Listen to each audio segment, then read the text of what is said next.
بسم الله الرحمن الرحيم الحمد لله الذي لا يملك من عدو القائم ولا يحصي نعمته الآتون ولا يؤتي حقه المنتهون الذي ليس لصفته حد محدود ولا عيب موجود ولا أجل موجود فترى الخلائق بقدرته ونشر ضياءها برحمته ووقتا بالسلوك ميدان أرضه وأزمت وجلت بالقاسم محمد اللهم صل على محمد وعلى الطيبين الطاهرين المعصومين المسلمين ولعنة الله على دائم أجمعين. قال الله تبارك وتعالى في القرآن الكريم بسم الله الرحمن الرحيم وجعلناهم أئمة يهدون بأمرنا والصلاة. اللهم صل على محمد ارشاد الہدیت ہے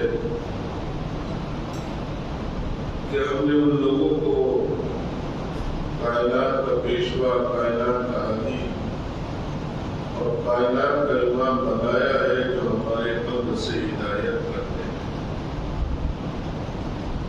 اور صبح قیامت تک ہدایت کرتے رہیں گے.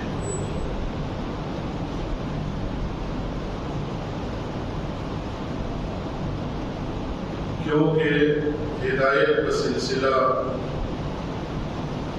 رکنے والا نہیں ہے، قیامت تک یہ سلسلہ جاری و ساری ہے.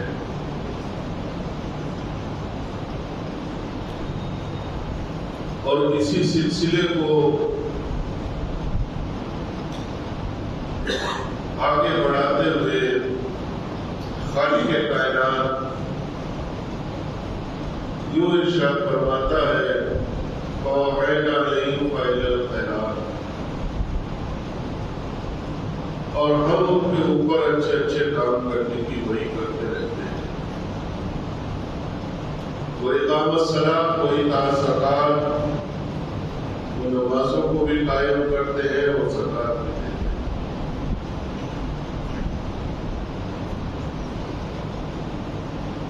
تو خالق کائنات نے جو حکم دیا کہ وہ زکوٰۃ کو قائم کرتے ہیں، نماز کو قائم کرتے ہیں اور زکوٰۃ دیتے ہیں، قرآن مجید کی آیت مبارکہ سورہ بقرہ کی آیت مبارکہ یا ایھا الذین آمنوا استعینوا بالصبر والصلاۃ، اے مومنو نماز کے ذریعے مدد مانگو اور روزے کے ذریعے مدد مانگو. یہ کائنات کا پروردگار کہہ رہا ہے، کیونکہ عبادت اور مقصد امامت بھی یہی ہے کہ نماز کو قائم کیا جائے. چونکہ امام سجاد علیہ السلام اللهم صل على محمد کی شب شہادت، یہ تاریخ بڑی اہم اور بڑی غمگین تاریخ ہے، کیونکہ امام سجاد کا ایک ایک لمحہ بعد کربلا رونے میں گزر گئے.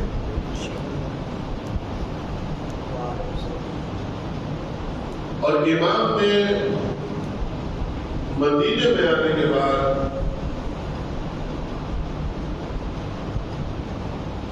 لوگوں سے ملتے بھی تھے،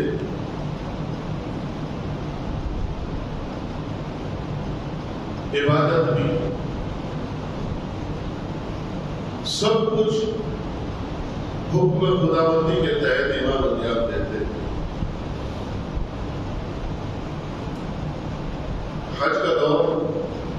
اور اس حج کے دور میں ہر جانے والا چاہتا ہے کہ اپنے وقت کے امام کی زیارت کرے. آج بھی خواہش پیدا ہوتی ہے، چاہت پیدا ہوتی ہے، آرزو پیدا ہوتی ہے کہ اپنے امام سے ملاقات کی جائے.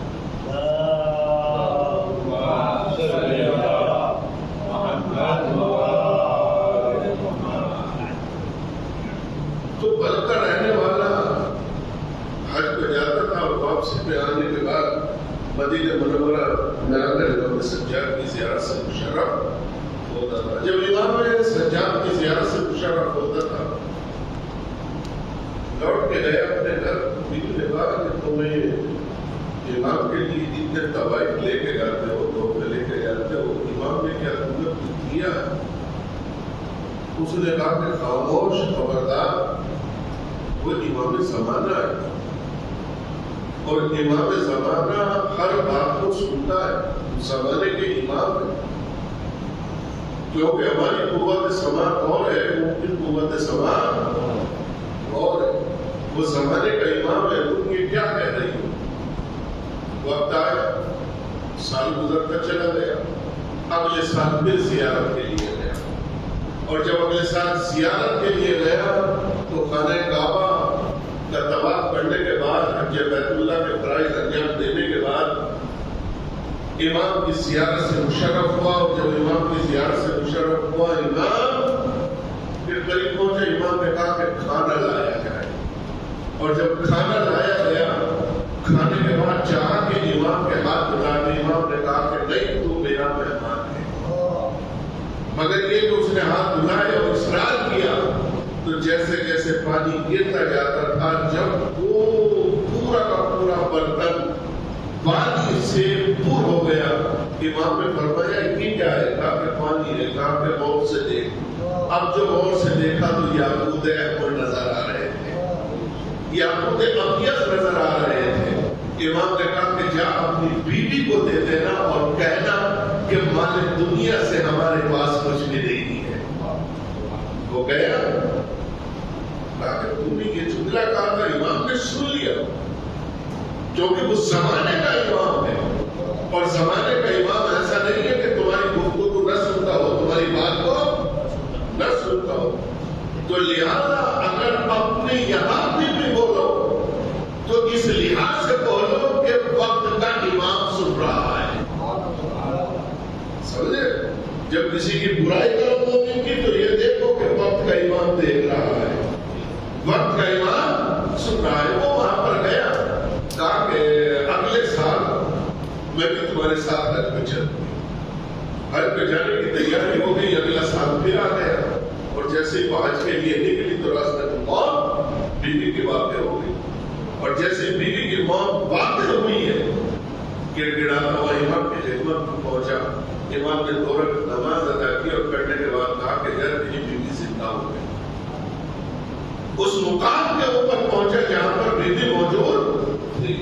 جیسے ہی بیوی کو دیکھا کہ بیوی زندہ و سلامت ہے اور امام کی خدمت میں آئی ہے، تو بیوی نے کہا کہ یہی شخص تھا کہ جس نے ملک الموت سے کہا تھا کہ ہم نے اس کی زندگی 30 سال کی بڑھا دی ہے، اس کی روح کو چھوڑ دے. تو امام ایسا نہیں ہے کہ زندگی نہ دیتے ہو، بس فرق اتنا ہے کہ خلوص نیت سے ان کے در کے اوپر آ جاؤ، جو چاہو گے وہ عطا ہو جائے. ایک صلوات پڑھیے محمد و آل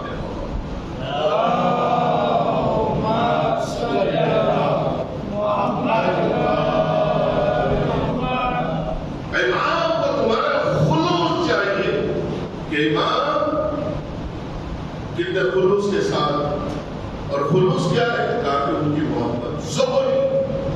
حج بیت اللہ کے لیے امام کے قریب کھڑا ہوا ہے، اور کھڑا ہونے کے بعد کہتا ہے مولا بڑی چیخنے کی اور بڑی آوازیں آ رہی ہیں، اس سال حاجی لوگ بہت آئے.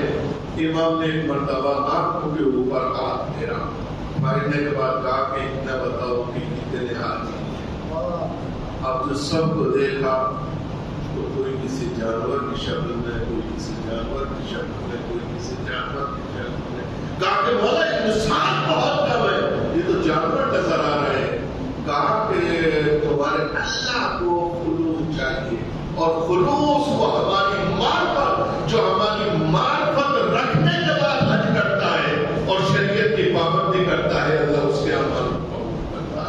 ایک صلوات پڑھیے محمد وآل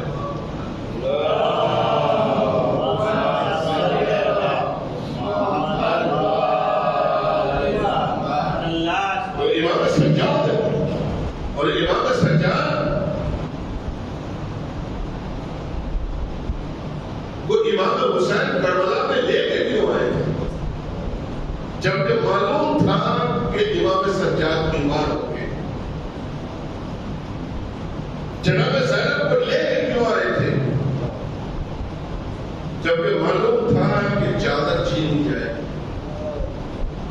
نہیں، یہ سوچ بھی نہیں سکتے۔ بہت سے لوگ یہ کہتے ہیں کہ عبداللہ ابن جعفر تیار کو نہیں لے کے گئے، جناب زینب کے شوہر کو ساتھ نہیں لے کے گئے، محمد حنفیہ کو ساتھ نہیں لے کے گئے کہ اس کے اہل نہیں تھے۔ استغفر اللہ، یہ جملہ کبھی اولاد علی کے لیے سوچنا بھی نہیں ہے۔ امام نے ہر سپاہی کی ذمہ داری الگ الگ رکھی ہے کہ کون سا سپاہی کس محاذ کے اوپر کہاں پر رہنا ہے، اور امام نے کیپٹل کربلا کو بنایا، کربلا کو کیپٹل بنایا ہے، اور امام نے جناب صغرا کو مدینے کے اندر چھوڑا۔ کیوں؟ کہ تاکہ مدینے کے لوگ بھول نہ جائیں اور صغرا رو رو کے بتائے کہ میرا بابا گیا تھا واپس نہیں آیا۔ اور صغرا کی تیمارداری کے لیے ام سلمہ اور جناب ام البنین کو چھوڑا، ان کی کفالت کے لیے جناب عبداللہ کو چھوڑا، ایک مرد کا اپنا ضروری ہے، اور نائب امام کی حیثیت سے محمد حنفیہ کو مدینے کے اندر چھوڑا۔ ورنہ تو اولاد علی اتنی بہادر تھی، محمد حنفیہ کو کیا سمجھتے ہیں؟ جنگ صفین کے اندر مولا کائنات نے اتنا کہا تھا محمد حنفیہ یہ میری سیرہ تھوڑی سی ڈھیلی ہو گئی ہے، ذرا لوہار سے کٹوا کر لیا۔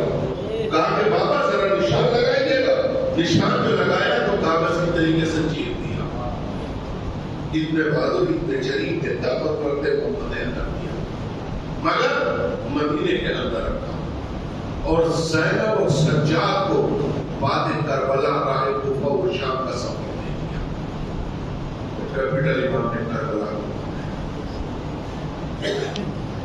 سنیے تاریخ کیا کہتی ہے۔ امام سجاد بعد کربلا، امام سجاد کے 3 خطبے بڑے مالکت العارا خطبے، ایک کوفے کا، ایک مدینے کا اور ایک شام۔ مدینے میں چونکہ شہزادی وہاں رہ چکے، مولا کائنات کوفے کے اندر حکومت کر چکے، اپنا تعارف کرایا اور مسائل کر لیا۔ مدینے کے لوگ جانتے تھے کربلا کے مسائل امام نے پڑھ، مگر شام کا جو امام سجاد کا بیان ہے وہ بڑا مالکت العارا بیان ہے، جس کو دنیا سمجھ رہی تھی۔ یہ کہتی ہے یزید کتنا پاورفل بادشاہ تھا، وہ مسجد، شام کی مسجد چھلک رہی تھی اپنے اور بیگانوں سے، عیسائی یہودی مسلمان سب آنے کی اجازت دی۔ 700 کرسی نشین، تاریخ بتاتی ہے کہ 700 کرسی نشین، وہاں پر 700 زیادہ تھے۔ آل محمد کے اوپر یہ جو پانی ڈالا گیا، گرم پانی ڈالا گیا، پتھر پھینکے گئے، یہ کیوں؟ انہیں بتایا گیا تھا، عوام کو بتایا گیا تھا کہ اسی علی کی اولاد آ رہی ہے کہ جس نے تمہارے بچوں کو غائب کیا تھا، جس نے تمہارے بچوں کو قتل کیا تھا، اسی علی کی اولاد آ رہی ہے، لہٰذا ان سے بدلہ لے لیا جائے۔ قسم خدا کی آسان نہیں، چھوٹا بچہ کو جب جب کوئی گرم پانی ڈالتے بولتا ہوتا، آل محمد کے اوپر کیا کہ ظلم و ستم ہوئے۔ سنیے گا، بڑا مال کا آڑا بیان ہے امام سجاد کا، اور انہیں بتایا گیا تھا کہ یہ علی کی اولادیں آ رہی ہیں، لہٰذا ان سے انتخاب جو کرتا۔ یزید کی حکومت کتنی بڑی حکومت تھی، تاریخ یہ بتاتی ہے، ہسٹری یہ بتاتی ہے کہ چائنا، انڈیا، یہ سندھ کا کچھ علاقہ جو پاکستان میں آج کل، یہاں تک یزید کی حکومت کا پایہ تک تھا۔ یہ مصر، آج کا سعودی، شام، عراق، اس کی حکومت کا صوبہ تھا یزید، ادھر ہی روم بچا تھا، اور لندن اور امریکہ کا کوئی وجود نہیں تھا اس دور کے اندر۔ اس کی حکومت کا صورت کبھی غروب نہیں ہوتا، اتنا مطلق العنان بادشاہ تھا یزید، اور لوگ اسے خلیفۃ المسلمین کہہ کے پکارا کرتے تھے، اور وہ اس کا جواب نہیں دیا کرتا۔ لہذا اہل عرب جب پہنچے اس مقام کے اوپر، اہل عرب کو مسجد کے درمیان میں بٹھایا گیا تھا، امام سجاد کو بٹھایا گیا تھا۔ جو دمشق میں گئے ہوں گے سیاحت کے لیے، انہوں نے وہ مقام دیکھا نہیں ہوگا، وہاں پر بٹھایا گیا، اور جب بٹھایا گیا تو یزید خوش ہو رہا تھا کہ جو مشن ہمارے آباء و اجداد نے کیا تھا آج وہ پورا ہو گیا ہے، اپنی تعریف کر رہا تھا۔ یزید کا خطیب مچان پہ بیٹھا ہوا تھا یزید، اور مچان پہ بیٹھا ہوا یزید خوش ہو رہا تھا۔ اس نے اپنے خطیب سے کہا منبر پر جا، وہ گیا، بنی امیہ کے فضائل اس نے بیان کرنے شروع کیے۔ جیسے بنی امیہ کے فضائل بیان کرتے کرتے اس نے آل محمد کو برا بھلا کہنا شروع کیا۔ امام سجاد نے اپنی زنجیروں کو ایک مرتبہ پکڑا، اور پکڑنے کے بعد، سنبھلنے کے بعد امام سجاد نے ایک مرتبہ اس کی طرف نظر ابھی ڈالنے کے بعد کہا کہ ایسا کہ تو اس یزید کو خوش کرنے کے لیے تہل خدا خرید رہا ہے، اس یزید کو خوش کرنے کے لیے غیر خدا خرید رہا ہے۔ اے یزید، مجھے بھی حکم دے کہ میں اس لکڑی کے منبر پہ جا کے کچھ کہوں۔ آئے آئے آئے، امام سجاد کیا کہتے ہیں کہ لکڑی کا منبر، لکڑی کا ڈھانچہ، مولا یہ لکڑی کا ڈھانچہ کیوں کہا؟ کہا کہ جس منبر سے ہمارے فضائل بیان نہ ہو وہ لکڑی کے ڈھانچے کے علاوہ کچھ بھی نہیں ہے، کیونکہ منبر چلا ہے قدیم سے، اور جس میں ہمارے فضائل بیان ہو اسے منبر کہا جاتا ہے۔ اچھا، مسجد دمشق کتنی بڑی، اور مسجد دمشق کے اندر آپ دیکھیں گے 700 کرسی نشین۔ لوگوں کو بتایا گیا تھا کہ اس علی کی اولادیں آ رہی ہیں جو طالب الصلاۃ، یہ اللہ کو نہیں مانتے، رسول کو نہیں مانتے، نماز نہیں پڑھتے، قیام نہیں کرتے، یہ طالب الصلاۃ لوگ آ رہے ہیں، لہٰذا ان سے انتخاب لے لیا جائے۔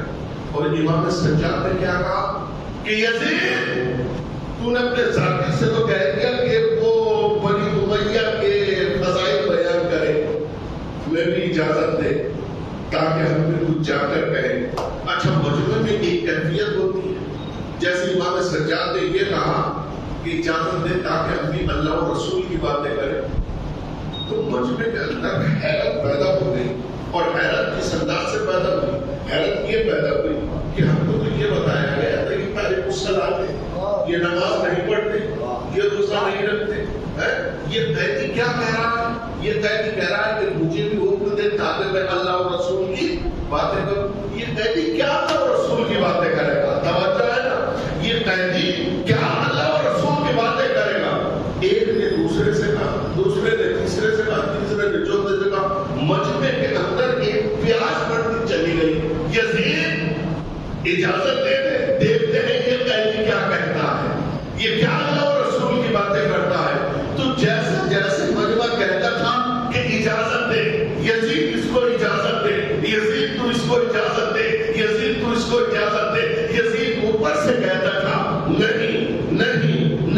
اب جیسے جیسے یزید منع کرتا تھا ایسے ایسے ہی مجمع کہہ رہا تھا. کیوں کہہ رہا تھا؟ مجمع کس نے بلایا تھا؟ یزید نے بلایا تھا. اور جب یزید نے مجمع بلایا تھا مجمع کہہ رہا تھا یہ کہہ رہا ہے کہ ہم اللہ اور رسول کی باتیں کریں گے کیونکہ یہ نماز نہیں پڑھتے, یہ روزہ نہیں رکھتے, یہ حج نہیں کرتے. ہم کو یہ بتایا گیا, ہم دیکھنا چاہتے ہیں یہ کیا اللہ اور رسول کی باتیں کرتا ہے. یزید کہتا ہے میں اس کو اجازت نہیں دے سکتا. مجمع کہتا ہے اجازت کیوں نہیں دیتا؟ قیدی تیرا ہے, دربار تیرا ہے, تخت تیرا ہے, تو ایک قیدی سے ڈر کیوں رہا ہے؟ اتنا پاورفل بادشاہ ہو کے ایک قیدی سے ڈر رہا ہے. جیسے مجمع نے کہا کہ قیدی سے ڈر رہا ہے, اتنا پاورفل بادشاہ. اب مجمع کہہ رہا ہے یزید اجازت دے دے, یزید اجازت دے دے. یزید نے کہا کہ ہم ان کو اجازت نہیں دیں گے. کیا کہا کہ اگر ان کو اجازت دے دی تو یہ ہم کو بلا اور بھلا کہیں گے. ایک جملہ کہہ کے یزید پھنس گیا. یہ ہم کو برا اور بھلا کہیں گے. مجمع نے کہا تب تیرا, دربار تیرا, فوج تیری, لشکر تیرے, تو ایک قیدی سے ڈر کیوں رہا ہے؟ تو اجازت کیوں نہیں دیتا؟ ہم نے تو دیکھی کہ اللہ رسول کی بات کرتے ہیں. یزید نے کہا کہ قد رسول اللہ زبان زکا, انہیں رسول نے ایسے ہی علم بھرایا ہے جیسے پرندہ اپنے بچے کو علم بھراتا ہے. وہ یہ جملہ کہنا تھا کہ لوگوں نے کہا کہ کیا علم بھرایا ہے؟ کہا کہ ہم نے محمد کا دور دیکھا نہیں ہے, ہم نے محمد کا زمانہ دیکھا نہیں ہے. ہم دیکھ لیں کہ محمد کا علم کیسا تھا, محمد کا انداز کیسا تھا, محمد کی رفتار کیسی تھی, محمد کا کردار کیسا تھا. اب یزید جیسا جیسا منع کرتا جاتا تھا مجمع کہتا جاتا تھا اجازت دے دے, اجازت دے دے. صلوات پڑھیے محمد وآل محمد.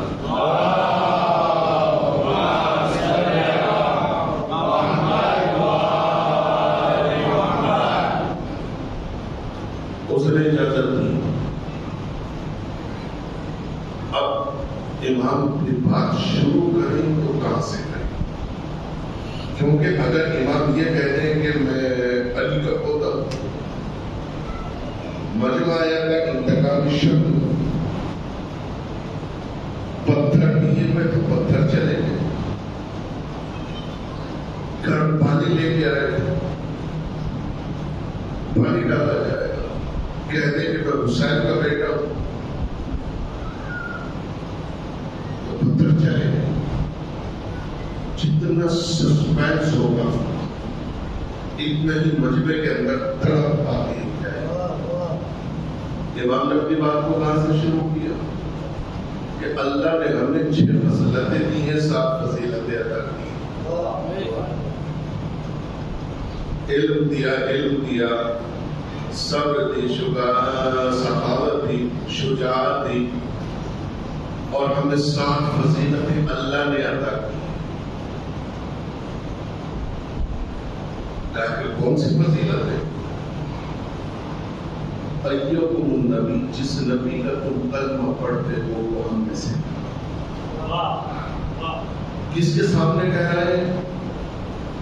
مجمع کے سامنے, جو انتقام لینے کے لیے آیا تھا, جو ذلیل کرنے کے لیے مجمع کو بلایا گیا تھا, اس کے سامنے امام کیا کہہ رہے ہیں مسجد دمشق کے اندر کہ ایکم النبی, جس نبی کا کلمہ تم پڑھتے ہو وہ ہم میں سے تھا. کون کہہ رہا ہے؟ امام سجاد کہہ رہے ہیں کہ جس نبی کا کلمہ پڑھتے وہ ہم میں سے تھا. ایکم الجعفر, جس جعفر کو جنت میں 2 بار عنایت کیے گئے وہ ہم میں سے تھا. ایکم الحمزہ, حمزہ ہم میں سے تھا. ایکم الخدیجہ الکبریٰ, جس خدیجہ کی دولت سے اسلام پھیلا وہ ہماری جد امجد تھی. جیسے ہی مجمع نے سنا, ہم کو تو بتایا گیا تھا یہ تاریخ الصلاۃ ہے, یہ نماز نہیں پڑھتے, یہ روزہ نہیں رکھتے, یہ خدا کو نہیں مانتے, یہ رسول کو نہیں مانتے, مگر یہ تو آنے کے بعد کہتا ہے کہ نبی ہماری نسل میں سے, حمزہ ہماری نسل میں سے, خدیجہ ہماری نسل میں سے. آخر کار یہ احکام, یہ بندہ ہے. اور ایک مرتبہ اور کس کے سامنے کہہ رہا ہے؟ یزید کے سامنے. اگر نہ ہوتے تو یزید کہتا کہ حمزہ تمہارا کیا لگتا ہے, جعفر تمہارے کیا لگتے ہیں, نبی تمہارا کیا لگتا ہے. مگر امام سجاد نے اپنے بابا کا نام لیا بھی نہ اپنے دادا کا نام لیا, فقط فضیلت بیان کر رہے. اور فضیلت بیان کرتے کرتے جیسے میں نے دیکھا اور دیکھنے کے بعد کہا کہ نبی ان میں سے تھا, حمزہ ان میں سے, خدیجہ ان میں سے. کہا کہ تیری ذرا قریب سے بتا, ہم تجھے پہچان نہ سکے تو ہے کون. اپنے شجرہ نسب کو ذرا ہمیں قریب سے بتا دے کہ تو ہے کون, ذرا قریب سے بتا. امام نے دیکھا کہ اب پیاس بڑھ گئے, طلب بڑھنے لگی. امام نے کہا میں صفا والمروہ, میں صفا کا بیٹا, میں مروہ کا بیٹا. پوری کائنات حجر اسود کا بوسہ لیتی ہے, حجر اسود میرے ہاتھوں کا بوسہ لیتا ہے. ایک سلوات پڑھیے محمد وآل محمد.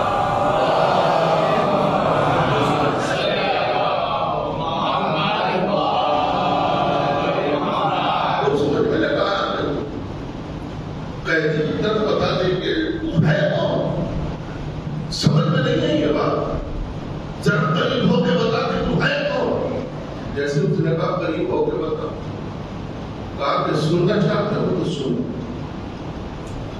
جو بستر رسول پہ سویا میں اس کا بیٹا ہوں, جو عین خانہ کعبہ میں پیدا ہوا میں اس کا بیٹا ہوں, جس نے رسول کے ہاتھوں پہ قرآن کی تلاوت کی میں اس کا بیٹا ہوں, جس نے درے خیبر کو اکھاڑا میں اس کا بیٹا ہوں, جس کی شان میں آئے تطہیر نازل ہوئی میں اس کا بیٹا ہوں, جس کے در پہ فرشتے آئے اور جایا کرتے ہیں میں اس کا بیٹا ہوں, اور جس کے لہجے میں میرا اللہ نے باتیں کی میں اس کا بیٹا ہوں. ایک مرتبہ مجمع کہنے لگا ذرا قریب سے بتا, قریب سے بتا.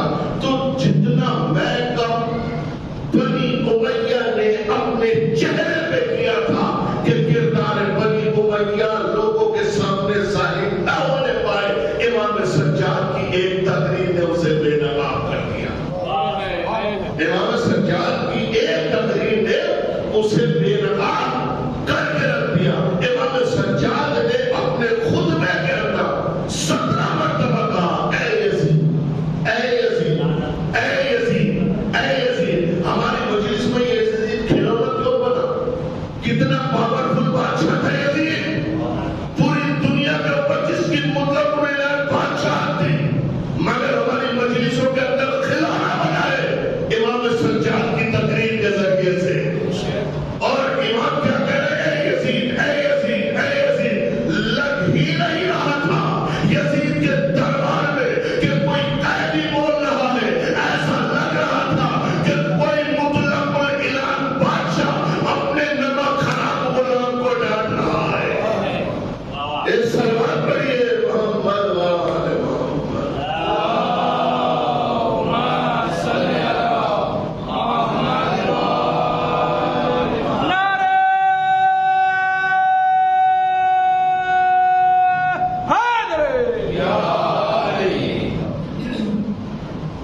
امام نے کہا اے یزید, اے یزید. مجمع نے کہا بتا تو صحیح ہے کون ہے, باپ کا نام بتا, اپنے دادا کا نام بتا.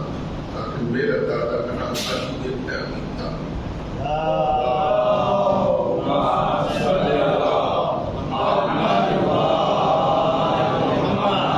وہاں حسین ابن علی ہے جسے تم نے قتل کر دیا کربلا میں میدان. جیسے یہ کہا مجمع تڑپ تڑپ کے ہونے لگا. یزید تو نے ہمیں غلط بتایا تھا, اب ہماری نجات ہونے لگی. بے محل مؤذن سے یزید نے آزان دے. جیسے ہی آزان شروع ہوئی امام خاموش ہو. اللہ اکبر. امام خاموش ہو گئے. اشہد ان لا الہ الا اللہ. امام خاموش ہو گئے. جیسے کہا اشہد ان محمد رسول اللہ. امام نے فرمایا بتا کہ یہ تیرے نانا کا نام ہے کہ میرے نانا کا نام ہے. کہا کہ نانا کے تو آپ ہی ہیں, تو جب میرے نانا کا نام تو آزان سے نہیں نکال سکتا، تو نے میرے بابا کو کربلا میں کیوں شہید؟ حسین کربلا میں شہید کر دیا، اور زندگی بھر امام سجاد روتے رہے، خون کے آنسو روتے رہے۔ امام سجاد مدینے میں بلال نے پوچھا، مولا کب تک روکیے گا؟ کہا کہ بلال میرا بابا ٹھیک سے کبو کا پیاسا شہید کر دیا گیا، اے بلال تم سے پوچھتا ہے کہ کب تک روکیے گا؟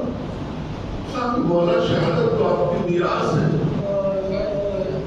کہا کہ بلال اگر شہادت ہماری میراث ہے تو ماں اور بہنوں پر ننگ کے سر رائے کوفہ و شام میں پھرایا جا رہا ہے، کیا یہ بھی ہماری میراث ہے؟ عزیز امام سجاد زندگی بھر اپنے بابا کو روتے رہے۔ تاریخ بتاتی ہے، روایت بتاتی ہے، سب سے زیادہ امام سجاد کہتے ہیں مجھے میری بہن کے سوالوں نے مجھے سب سے زیادہ رلایا، بہن کے سوالوں نے سب سے زیادہ رلایا۔ کون؟ سکینہ بار بار سوال کرتی تھی، کہا کہ آج بھی سکینہ کے ایسے سوال ہیں کہ مجھے بار بار رلاتے ہیں۔ عزیزوں بعد کربلا جب امام چلے رائے کوفہ و شام کی طرف تو امام پیر پھیلا کے بیٹھ گئے، اور جیسے پیر پھیلا کے بیٹھے تو سکینہ قریب آئی اور آنے کے بعد کہتی ہے بھئی آج تک میں نے آپ کو نہیں دیکھا کہ آپ پیر پھیلا کے بیٹھے ہو۔ کہا کہ سکینہ میرے پیروں میں چھالے پڑ گئے، پیروں میں کانٹے لگ گئے۔ عزیزوں امام کہتے ہیں کہ سکینہ میرے ہاتھوں میں ہتھکڑیاں ہیں، پیروں میں بیڑیاں ہیں، اپنے کانٹے نکال نہیں سکتا۔ عزیزوں بچے آپ کے بھی ہوں گے، بیٹیاں آپ کے بھی ہوں گے، عزیزوں بہنیں آپ کی بھی ہوں گی۔ عزیزوں ننھے ننھے ہاتھوں سے سکینہ نے کانٹوں کو نکالنا شروع کیا، مگر سکینہ سے کسی نے نہیں پوچھا سکینہ تیرے پیروں میں کتنے کانٹے ہیں؟ تاریخ بتاتی ہے، روایت بتاتی ہے، تاریخ بتاتی ہے، روایت بتاتی ہے۔ امام سجاد کہتے ہیں کہ سکینہ بار بار مجھ سے سوال کرتی تھی قید خانے کے اندر، بھیا یہ پرندے کہاں جا